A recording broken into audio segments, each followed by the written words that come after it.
Welcome back to our channel. చాలా మంది అయితే అడుగుతున్నారు be pharmacy and Pharm D counselling ఎప్పుడు ఉంటుందని అండ్ ఎందుకు ఇంత లేట్ అవుతుందని అడుగుతున్నారు.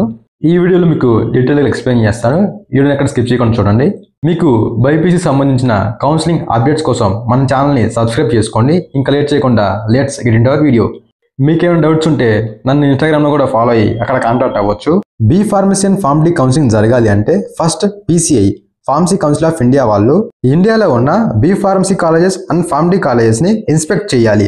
కాలేజెస్ లో ల్యాబ్స్ ఉన్నాయా, ఫ్యాకల్టీ ఎలా ఉంది, పీసీఐ రూల్స్ ని ఫాలో అవుతున్నారు లేదా అనేది ఇన్స్పెక్ట్ చేసి ఆ కాలేజెస్ కి అప్రూవల్ తీస్తారనమాట. పీసీఐ రికగ్నైజ్డ్ కాలేజెస్ లో మాత్రమే స్టూడెంట్స్ అనే వాళ్ళు జాయిన్ అవ్వాలి. అప్పుడే ఆ pharmacy certificates and PharmD certificates కి వాల్యూ అయితే ఉంటుందన్నమాట. లేదంటే ఆ కాలేజెస్లో చదివినా వేస్టే పీసీఐ అప్రూవల్ లేకపోతే. సో ఈ పీసీఐ ఇన్స్పెక్షన్ అనేది చాలా లాంగ్ ప్రాసెస్ అనమాట. చాలా టైం అయితే పడుతుంది. అండ్ అలానే ఎంపీసీ కౌన్సిలింగ్ అనేది కంప్లీట్ అయిపోవాలి. MPC third round counselling complete అయ్యేదాకా బైపీసీ బీ ఫార్మసీ అండ్ ఫార్మడీకి కౌన్సిలింగ్ అయితే జరగదు. అండ్ అలానే BSc agriculture, BSc horticulture, veterinary, BSc fisheries ఈ కోర్సుల యొక్క కౌన్సిలింగ్ కూడా ఫస్ట్ రౌండ్ అయితే కంప్లీట్ అయిపోవాలి. ఫస్ట్ రౌండ్ కౌన్సిలింగ్ కంప్లీట్ అయ్యాకే బీ ఫార్మసీ ఫార్మడీ కౌన్సిలింగ్ అయితే జరుగుతుంది.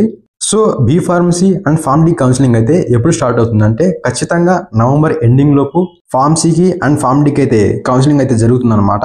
ఇన్ఫర్మేషన్ యూస్ఫుల్ అనిపిస్తే లైక్ చేయండి. లైక్ చేయడం వల్ల చాలా మందికి రీచ్ అవుతుంది, వాళ్ళకు కూడా హెల్ప్ అవుతుంది అనమాట.